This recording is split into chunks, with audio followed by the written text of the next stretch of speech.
Programme avec Philippe et Astrid. Alors Philippe, il a demandé à participer à la scène ouverte. Il se trouve que je le connaissais par... Nos vies se sont croisées à 2 reprises déjà, donc voilà, je le connaissais. Et je l'ai retrouvé ce soir. Il va vous interpréter un texte qui s'appelle « Elle va s'arrêter ». Je vous laisse avec Philippe et avec Astrid. Merci de les applaudir très fort.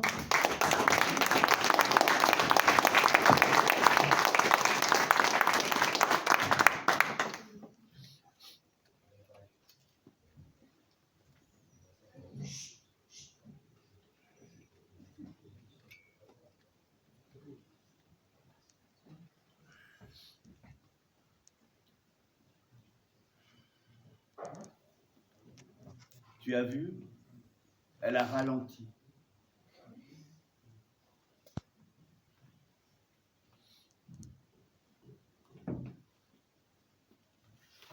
Quoi?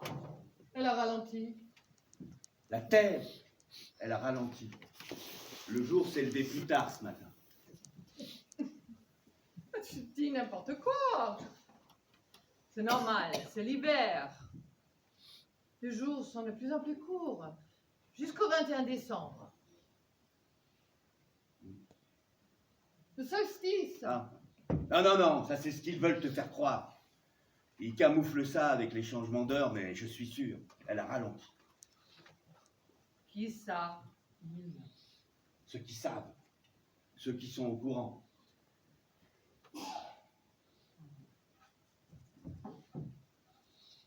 Il n'était pas bon, ton Beaujolais? Ne dis pas n'importe quoi. Tu sais très bien que je tiens très bien l'alcool. Trop même. C'est d'ailleurs pour ça que je m'arrête régulièrement. Pour que ça me refasse un peu d'effet.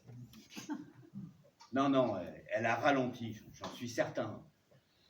Le jour s'est levé au moins 10 minutes plus tard ce matin. Si on était encore dans la nuit, elle n'a pas tourné assez vite. Mais pourquoi il nous cacherait ça? Parce que ça ralentit de plus en plus, parce que ça s'amplifie. Elle va bientôt s'arrêter. Comme la lune. Hein? Ouais, mais moi je le sais. Hein. Avec mon travail de livreur de nuit, je suis au courant. Je note tous les jours, à l'heure du soleil. Ils me la font pas, moi. Elle ralentit de plus en plus. Je t'assure qu'elle ralentit. Et d'ailleurs, j'en suis certain. Écoute, il y a des scientifiques, il y a des astronomes, Tu parles comme eux. Tu commences toutes tes phrases par « écoute ». Je les vois arriver le matin au CNRS, là, au cyclotron. Ils commencent leur journée à 10h. Comment tu veux qu'ils sachent? Il y en a dans la salle, là. Non, je t'assure, ça ralentit. D'ailleurs. Quoi? Non, mais je ne suis pas fou. J'ai vérifié cet été en descendant à la mer. J'ai vérifié.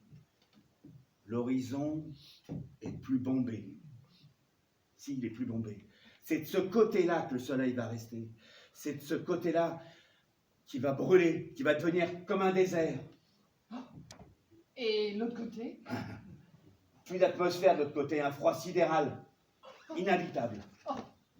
Alors, on ne pourra vivre qu'à... À la lisière, on ne pourra vivre qu'à la lisière. La lisière entre l'extrêmement chaud et l'extrêmement froid. Une bande étroite d'à peine 50 km. C'est pour ça qu'ils ne disent rien, c'est pour ça qu'ils nous cachent tout. D'ailleurs, même les enfants ne survivront pas, seuls les plus adaptés survivront. Mais qu'est-ce qu'il faut faire? Il faut faire des enfants, c'est la seule solution. Oui, il faut faire des enfants.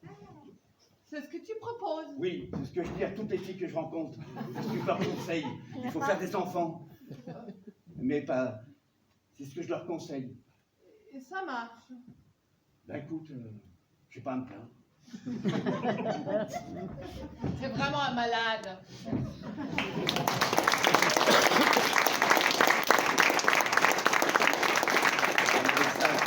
un petit texte que j'ai écrit au volant de mon camion de livraison, parce que c'est effectivement mon boulot. Autrement, j'ai écrit une pièce plus grande qui s'appelle Le gentilhomme de fortune, qui va être jouée le week-end, le seul week-end de mai, donc c'est le 16 et le 17, à la Guinguette de Fontaine. Vous devez connaître, c'est une salle qui est là depuis longtemps. On jouera tout cet été aussi au Festival Hop d'Avignon. Je suis à Saint-Pierre. Voilà. Et aussi autrement, pour tous ceux qui sont là, j'organise un festival depuis 7 ans à la Bastille, qui s'appelle À la Bastille, que j'ai transformé en biennale parce que je m'épuisais un peu. Et vous êtes tous invités, tous ceux qui veulent venir chanter, même si vous êtes mauvais, c'est pareil, on vous prend systématiquement parce que c'est vous qui déterminez si vous êtes bon ou pas, c'est pas moi. Et l'année dernière, on a quand même, enfin il y a 2 ans, on a fait 4 spectacles par soir sur 15 jours, hein, donc c'est du sérieux. C'est pour ça que je fais tous les 2 ans maintenant.